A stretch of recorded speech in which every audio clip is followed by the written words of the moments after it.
Hello வணக்கம். பாருங்கள், இதுதான் வந்து அல்சத்துடைய சென்ட்ருக்கார். இது கேரேஜ் வந்து இது அவங்களோட 44 இருக்குது.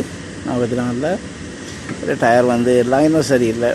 சர்வீஸுக்கு வந்து நான் வந்து கேவி சண்டைக்கு லைனர் சரியில்லை.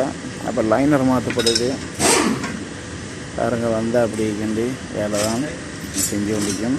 ஏன்னா அதெல்லாம் நம்ம சரியாக பார்த்து இது விளாண்டுக்கணும்னா டிரைவர் மாதிரி அப்புறம் ஆளுங்க எடுத்துகிட்டு போகிறோம்னா அப்போ நம்ம அதெல்லாம் ஆபத்தான விஷயம். அதெல்லாம் பார்க்கணும் நல்லபடியாக. டிரைவர் மாதிரி நம்ம பார்த்து அதை சொன்னபடியாக தான் லைனர் எல்லாம் மாற்றணும். இந்த லைனரை அவங்களாம் இப்போ எந்த இதையும் இல்லை. நாங்கிட்ட என்ன டஸ்ட்டு வந்துருக்கு, முன்னுக்கு வந்து சரியாக டஸ்ட் பிடிக்கிது. அப்போ டயர் வீல் கப்பை கலட்டினோடனே என்ன விஷயம், மற்ற பிரேக்கு சவுண்டும் வருது. பின்னுக்கு நல்லா இருக்குது வந்து, ஆனால் முன்னுக்கு தான் பிரேக் வந்து சரியில்லை. லைனர் சொன்னபடியாக லைனர் மாற்றப்படுது. அப்படி நண்பர்களை பாருங்கள், பிரச்சனை இல்லை. நீங்களும் அப்படி தான் வாகனம் ஓடுறீங்க. அநேகமாக வண்டி முக்கியம். டயரில் பாருங்கள், லைனர்களை பிரேக் அப்படி பிடிக்க நம்ம ஆளுங்களை கொண்டு வரீங்க.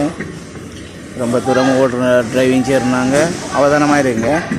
பாருங்கள் நண்பர்களே, பார்த்துட்டு மற்றது சப்போர்ட் பண்ணுங்கள், சப்ஸ்கிரைப் பண்ணுங்கள் நண்பர்களே. பாருங்கள் மற்றது. ஓகே நண்பர்களே, ஓகே, பாய் பாய்.